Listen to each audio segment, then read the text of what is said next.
setelah ini acara selesai, setelah mendengarkan dari berbagai pihak yang bersangkutan, apa ini yang akan dilanjutkan? Yang pertama tentunya teman-teman nanti kita dorong untuk bisa siap untuk bisa melanjutkan apa yang sudah dilakukan di survei kemarin. Jadi kan hasil kan ya ada yang mengatakan puas, ada yang tidak puas. Tapi yang tidak puas sekecil apapun itu kan juga harus diurusi juga. Nah, maka kita nanti akan bahas kira-kira apa yang menyebabkan sebagian masyarakat tidak puas. Nah, kemudian dari situlah kita akan berupaya untuk mencari solusinya bagaimana cara untuk memuaskan masyarakat itu. Dan yang jelas kan gini Mas, menariknya ini survei ini kan kita lakukan dengan asumsi pertanyaan 12 bulan terakhir ini. Nah, kan gitu. Pandemi, ya, makanya kan kalau kemudian dikatakan rentang waktunya 12 bulan terakhir ini, maka ketika ditanya bagaimana pelayanan, apakah makin baik, lebih baik atau makin buruk. Nah, itu kan jawabannya macam-macam karena orang membandingkan dengan sebelumnya. Nah, kalau kegiatan dilaksanakan di tahun 2021 awal, taruh kata gitu, maka kan pertanyaan itu yang direview oleh responden itu kan kondisi di tahun 2020. Nah, di tahun 2020 itu kan masanya pandemi. Nah, maka tadi disebutkan bahwa selama pandemi ini layanan itu lancar, baik, terutama cepat lah.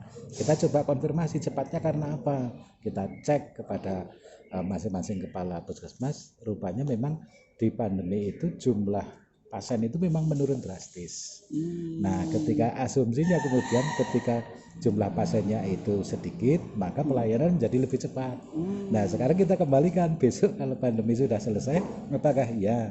Nah, pelayanan yang memuaskan itu karena betul-betul kecepatannya itu masih bisa dipertahankan, atau barangkali ketika jumlah pasiennya kembali normal itu kemudian terbebani lagi, karena ini kan jumlah pasien apakah mau cepat atau tidak itu kan tergantung kemudian nanti bagaimana rasionya kan gitu, rasio pasien dengan dokter, rasio pasien dengan perawatnya itu. Nah, ini kan menjadi menarik sehingga seperti yang tadi Pak Haris sampaikan bahwa kepuasan itu ya memang yang bisa dikatakan ini kan persepsi masyarakat ya, ketika ditanya di rentang waktu itu ya mereka puas gitu.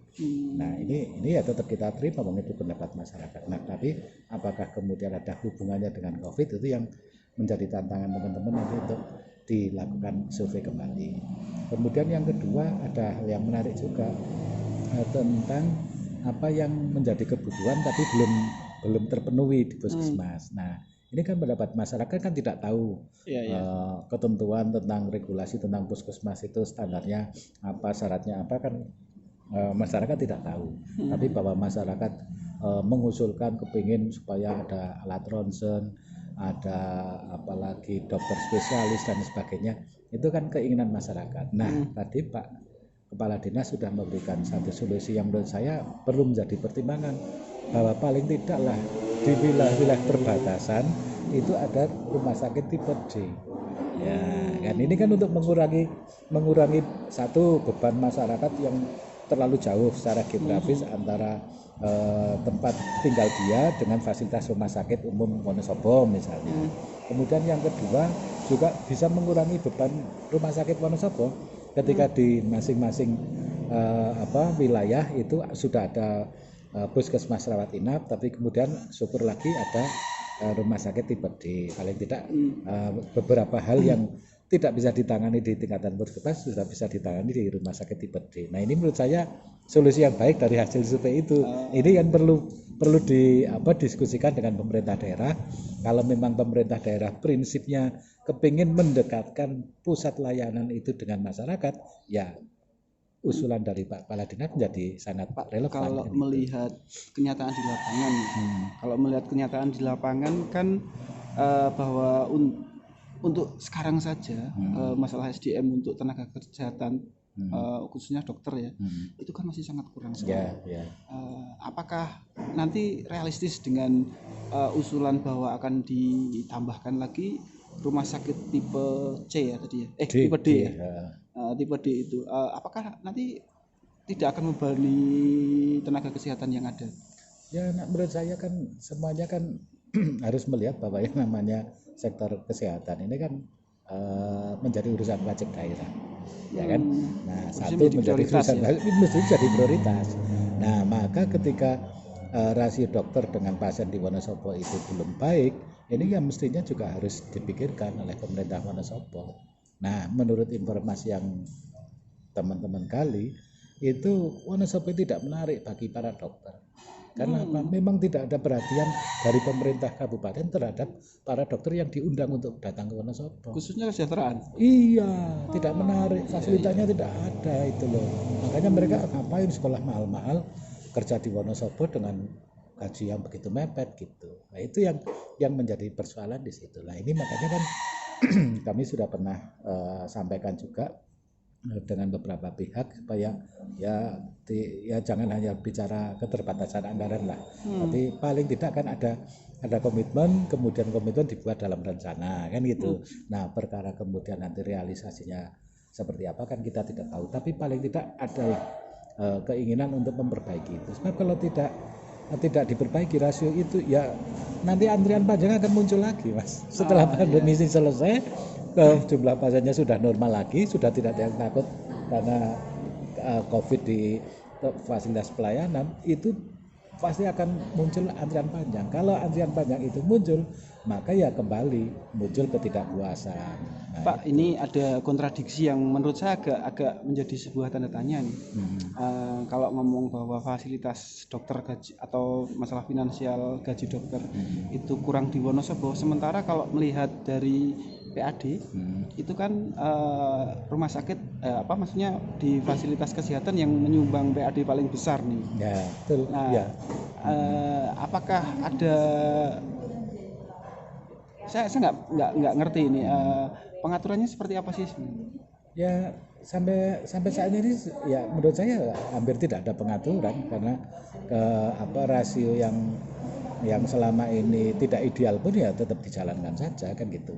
Bahkan di puskesmas itu hanya ada beberapa dokter, nah, kan tidak terpenuhi lah jumlahnya. Nah, kalau di rumah sakit sih, rumah sakit RSU lah taruh kata sudah cukup bagus, sudah bisa terpenuhi. Tapi kalau di puskesmas kan belum lah. Sementara kalau tadi dari hasil survei itu menunjukkan bahwa sebagian besar masyarakat itu fasilitas kesehatan yang digunakan apa? Ternyata kan puskesmas. Karena puskesmas yang berada di lingkup mereka itu tetap berdomisili kan gitu. Kecuali kalau kemudian puskesmas tidak mampu baru ke rumah sakit. Tapi ini menunjukkan bahwa ya yang puskesmas itu ya fasilitas kesehatan yang memang sangat dimanfaatkan betul oleh masyarakat. Nah, makanya mestinya kemudian ada semacam ada penambahan ya, yang perlu perbaikan di situ. Nah, kalau di daerah lain, cerita di daerah lain itu bahkan ada APBD yang khusus untuk mendukung pendidikan dokter. Pendidikan dokter. Ya, ini memang fasilitas pendidikan ada.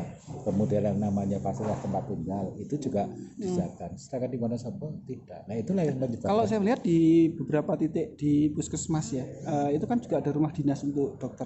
Ya, kalau fasilitas itu di puskesmas ya ada, barangkali kan baru tersedia untuk kepala puskesmas. Untuk dokter yang lain kan tidak tersedia. Tapi kalau di daerah-daerah lain itu rata-rata dokter itu yang mereka